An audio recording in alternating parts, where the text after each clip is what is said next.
It's Jason here. So if I asked you this question, how would you answer?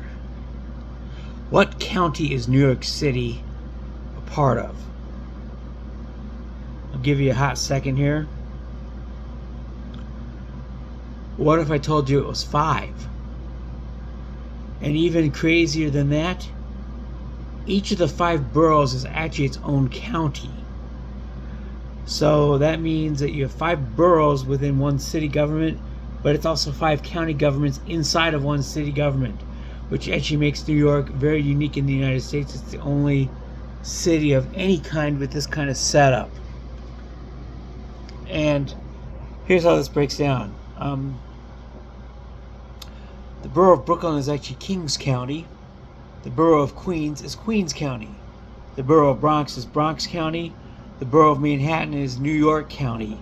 And then finally, the little runt of the group, Staten Island, the borough of Staten Island is Richmond County. I cannot tell you how they came up with this particular plan other than how New York City developed over time.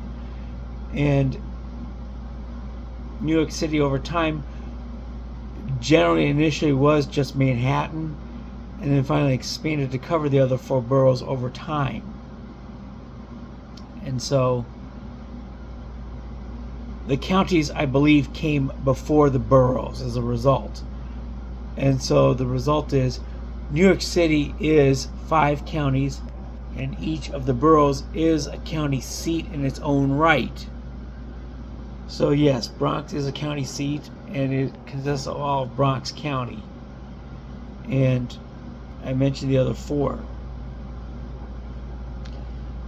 And of course, New York County being Manhattan is where the city initially began.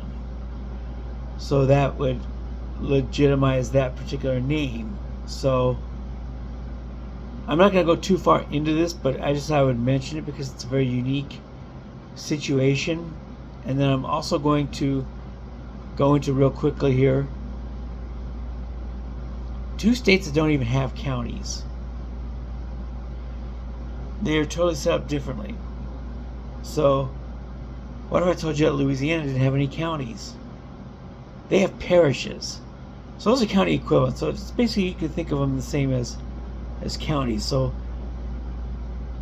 the city of New Orleans is coterminous or identical, or the exact same boundaries as Orleans Parish.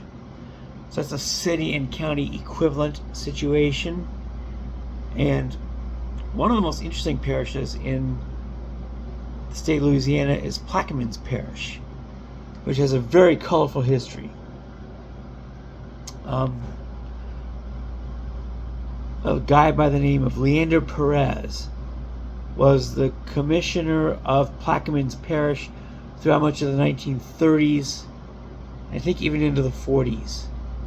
And he basically held dictatorial powers over this parish.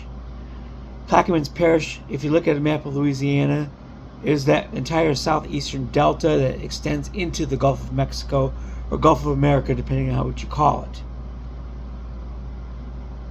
Plaquemines is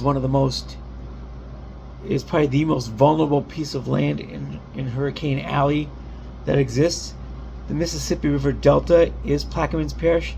So a delta is created when you've got silt and sand that's carried downstream and deposits into a larger body of water and creates land, builds up to create land, which is most of Plaquemines Parish. Plaquemines only has a population of about 23,000 people, and it extends all the way down to the town of Venice, and Louisiana Route 23 extends to the town of Venice, which is called the end of the world because it's as far south as you can drive in Plaquemines Parish and the Louisiana and Mississippi River Delta and still be on the road. There is land that does extend south of there, and one of the towns is called Pilot Town. And Pilot Town is where river pilots would be based, and some of them still are, but a couple of the units have moved inland after Hurricane Katrina.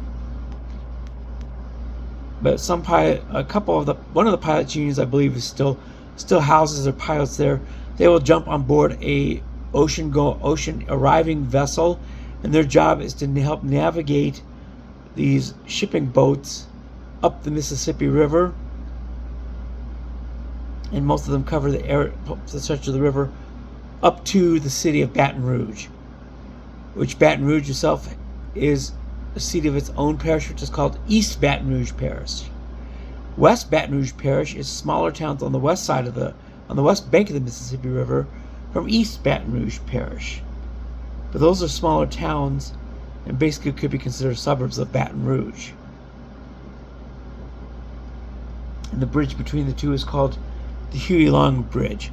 Speaking of people with dictatorial powers, of course he was the governor of Louisiana in the 1930s and held almost absolute authoritarian power over the state of Louisiana, and eventually went to Congress, but then had his own shill take his seat in the governor's mansion and in the governor's office, and basically did whatever he said. And so those are the stories of parishes in Louisiana. And now to go up to the other state that doesn't have parishes, we have Alaska. And Alaska has boroughs. But not all boroughs cover the boroughs don't cover the entire state. It's not like Louisiana where you have all of the parishes combined. The state is evenly split between boroughs.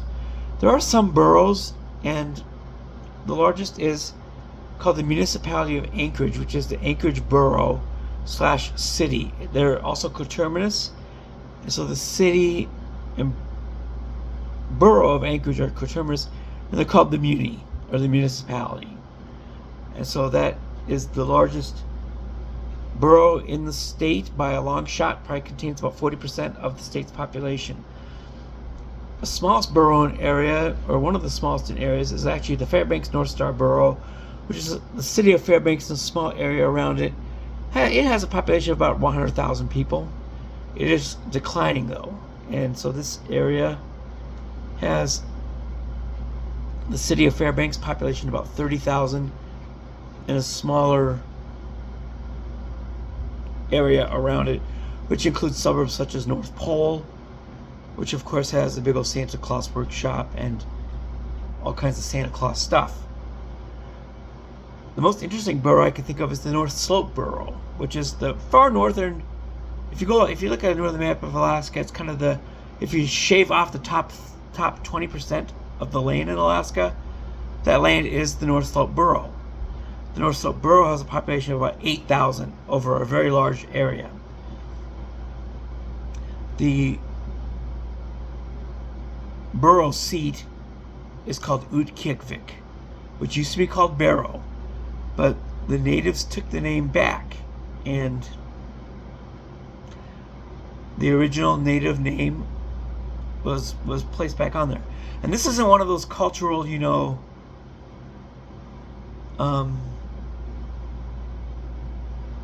cultural appropriation situations.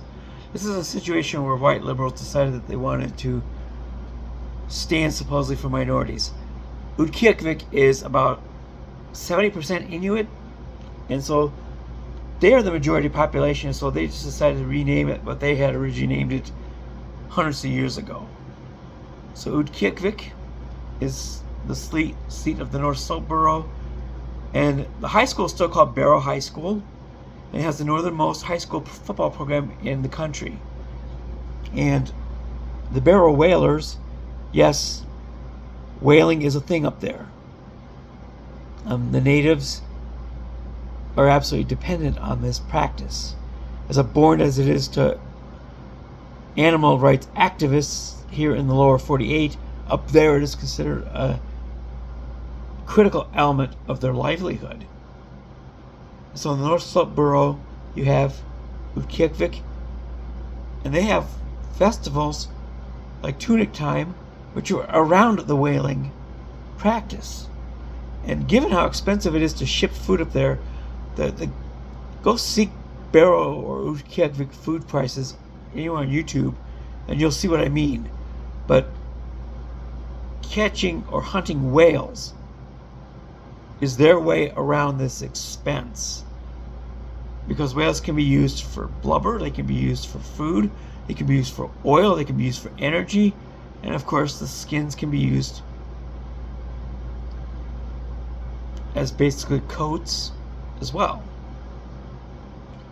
So that's about the North Slope Blue Roll. I've always wanted to do an entire video on that one.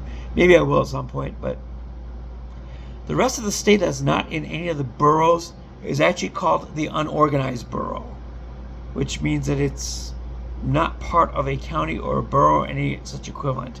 Now, there are census areas which are basically, for the census purposes, county equivalents. There are several of these within the state of Alaska. And for county purposes and for census purposes, these census equivalent areas are used. The town of Bristol Bay is one of them. So Bristol Bay is not a borough, but it's part of the unorganized borough, but it is the Bristol Bay census area with a population of a little under 1,500 people on the south central coast of the state. And so that's part of the unorganized borough. So there's my little rant about counties and how it's set up in New York City and how they're labeled in Louisiana and Alaska, which is unique to anywhere in the United States. So this was fun. I will see you folks again next time. Peace out, homies.